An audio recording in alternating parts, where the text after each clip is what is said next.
So, you just picked up the Logitech MX Creative Console, or you're thinking about picking one up, and you're curious about its ability to control live streams and softwares like Streamlabs and OBS. Well, this is the video for you. Let's get into it.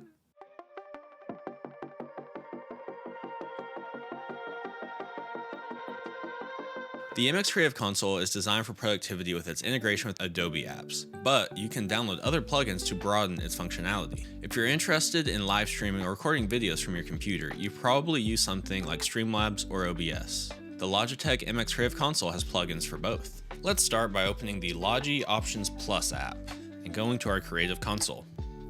First thing you're going to want to do is go to the marketplace here. Inside the marketplace, you have your profiles and your plugins. Your profiles is for your Adobe apps and vMix Advanced. I don't know what that is. You're going to want to go to your plugins tab. Now find the stream software that you use, like OBS or Streamlabs. Make sure you click the install button. I also recommend getting Discord if you normally talk to friends while you play, and grab the Twitch plugin as well if you live stream on Twitch. If you have any Philips Hue smart plugs, these can be used to activate things like cameras and lights.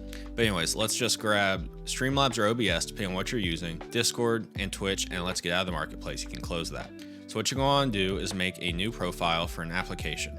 Scroll down until you find OBS or Streamlabs. So we're going to click on Streamlabs here. The plugins for both Streamlabs and OBS are very similar because Streamlabs is essentially a copy of OBS. So for the rest of this video, I'm just going to focus in on Streamlabs and show you everything there. If there's any differences, I'll make sure to let you know, but pretty much everything is going to be the same between Streamlabs and OBS. So let's open up the Streamlabs profile here. As you can see, I already have one, but you won't. It'll be all black screens. It'll look something like this when you get to it. But what you're going to do first is make sure you have a profile added. If you don't have that, you may get a screen that looks like this. You're going to want to start with a blank profile, name it whatever you want. We'll just name the Streamlabs profile 2 because it's my second one. So then you're going to get a blank screen like this and have all 9 of your keys out in front of you.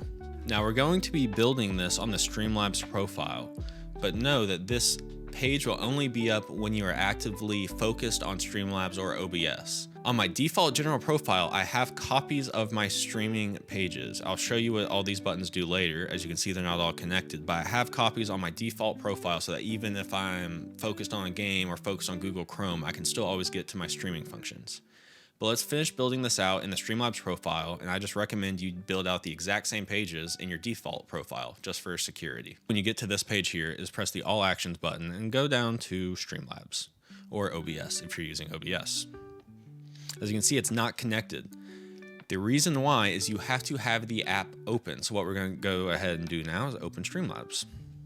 So here we have Streamlabs open. Let's just go ahead and throw that behind what we're working with, but we know that's open back behind us.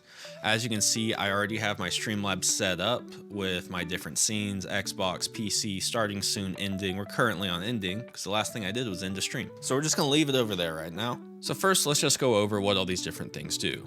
Starting off with your scenes. These allow you to just switch to your different scenes at the press of a button. So for example, if I put BRB right here, it's my Be Right Back screen, and then my PC live screen right here, I can switch with one push of a button between my Be Right Back screen and my PC live screen. So that's how you switch to your different scenes, just the push of a button.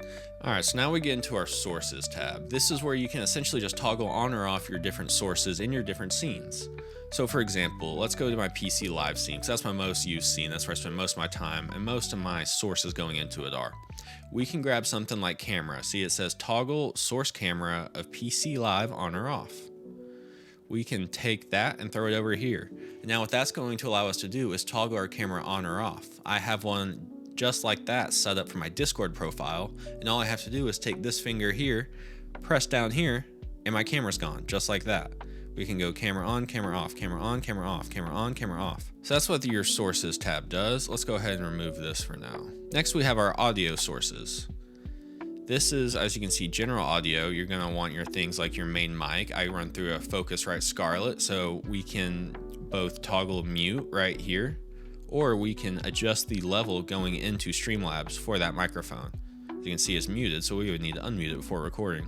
You can also move things like your desktop audio and then your desktop audio levels. So now with push of a button, you can mute your mic, mute your desktop audio, or adjust either of their levels.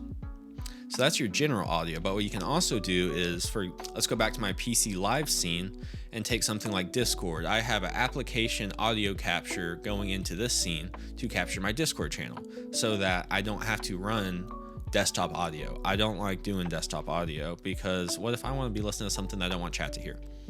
So I put my Discord, and essentially I just do Discord mute for this. And I have a whole nother page of all the different mixers. I just have a mixer page. I'll show you all that in a second. So you put your Discord there, and then I also have game audio. Once again, in Streamlabs, you can do your application audio capture. So then I have game audio. So now I can mute my game audio, I can mute Discord, I can mute my mic, all independently from each other, all from the push of a button without having to leave my game. If I'm gaming, I have my hands on my keyboard, all I have to do is reach and press one button if I have to mute my Discord if they're getting a little out of hand. I will say this is one of my favorite functions of the MX Creative Console is the fact that it allows you to kind of do a mixer function. When you take the dial action to control Discord, for example, put that next to Discord. So what this dial function allows you to do is press the button on the keypad. So you would press that bottom button, and then you take your dial and dial in the exact volume level you want for your mixer. But let's scroll down to my Discord mixer. I'm pressing this button right here, my dial action button. Press it down here, and then look at my Discord slider right here. As you can see, I can turn it up and down with this dial. Turn it up, turn it down, turn it up, turn it down. There we go. I like it about 50%. It also gives you a reading on the keypad itself. So now I know it's at 50%. I reach down here, I hit that key. Now I know it's good. All right, so there's how you work your audio sources. Then you have your different scene collections. So for example, on OBS, I have my streaming scene collection, then I have my recording scene collection. They're both totally different. My recording's super bare bones. Streaming has a lot of different stuff. So you can see you have your main stream, I have TikTok record, that didn't end up working. Scenes, you know, that's how you just switch between your different scene profiles. Then you get all your basic functions down here. Recording toggle, just stop or start recording. Replay buffer save. That's for recording, say, the last 30 seconds of your gameplay when you're live streaming. Replay buffer toggle, that's for turning that function on or off so you can save it. Set source visibility of a specific source to the on or off state. This is particularly useful in creating multi-actions. I'm not entirely sure what that means. Set Streamlabs toggle on or off. Set a toggle action to the on or off state. This is useful when creating multi-actions. Trying to target a specific toggle state. Once again, not entirely sure. The streaming toggle for toggling whether or not you want to be live. Studio mode toggle for if you want to adjust your next scene before you show it to your chat. Studio mode transition. This is for transitioning your studio mode stuff into what chat sees, if that makes sense. And virtual camera toggle switches virtual camera on or off. All right, so those are your main functions in here. Close these up. Let's get back to a clean slate and let's start over and let's show you how I like to build mine out for streaming. I like to use as many keybinds on my keyboard as I can, but eventually you will run out of keys. So this is where I use 2 scenes in my main page because you only have 9 slots. So the 2 I use, as showed earlier, are the BRB and PC Live, my main 2 screens. So next we move into the audio section. It's very important to be able to mute things when you are live. So the first thing I'm going to make sure I can always mute is my own microphone. If I don't want Stream to hear me, they don't need to hear me. Next, go into my PC live screen. This is where I have my application audio for Discord. I'm going to make sure I can always mute that so that chat can't hear Discord if they're not being appropriate for chat. All right, the next thing, this is where those other plugins come in. You're going to switch. On my main page, that's right, I only use 4 different things for Streamlabs: switching scenes and muting. Switch over to Discord. So here I like to have a deafen toggle so I can deafen myself from my Discord chat, not hear them, they won't hear me. I can talk to the camera, I can talk to chat, and Discord's gone. I also like to have a mute toggle.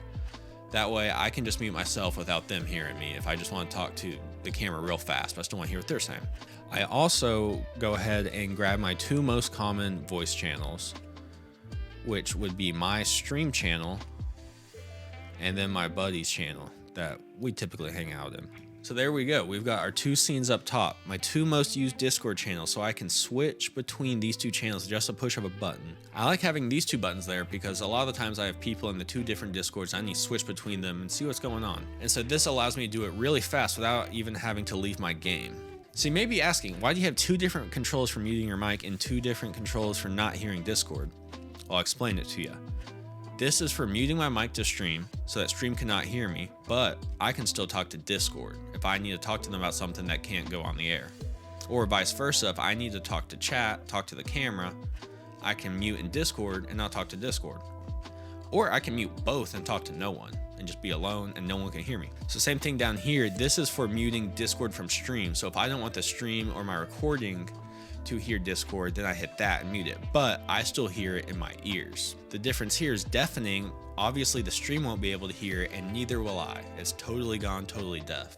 A lot of the times I'll be playing a game by myself and some of my buddies will play another game. I just want to hang out on Discord with them. So I'll have them muted for stream so stream can't hear them, but I can still hear them and hang out while we're playing. So we have 8 of the 9 buttons filled out. Let's grab our last button that we're going to use. And the action I like to use here is create clip. This allows you to create a clip with just 1 push of a button. I know that's a common thing here. You can do everything with 1 push of a button. Isn't it fun? So I can be in a game, hit a nasty triple, and then just reach up and hit that clip. And what it's going to do is it's going to clip the last 30 seconds of my gameplay in Twitch and send that link in my Twitch chat. All I have to do is after that stream, click that link and give that clip a title, and then it's published. And I have an easy clip made right then in the moment. This has really upped my clip game and allowed me to get a lot more clips on Twitch when I'm live. If you don't stream to Twitch, then you can use the replay buffer save function just the same. Put this here and then make sure you have the function enabled in Streamlabs or OBS. You can also set the amount of time you want the clip to go back. So I typically set mine somewhere between 30 and 45 seconds. Right now I have it set at 45 seconds because I just got a new hard drive. I'm gonna put this back to Twitch because I like making the clips on Twitch. So that's how I set up my main page. The second page is where I set up my audio mixer. So this is where you're gonna get all your audio sources. So I'm gonna get my microphone. I don't use desktop audio ever, but here's my capture card for my Xbox. We're gonna grab that.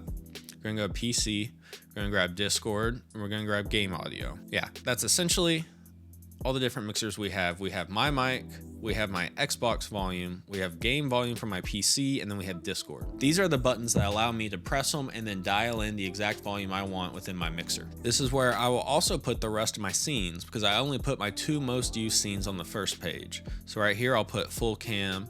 I'll put my ending screen down here so it's easy to get to.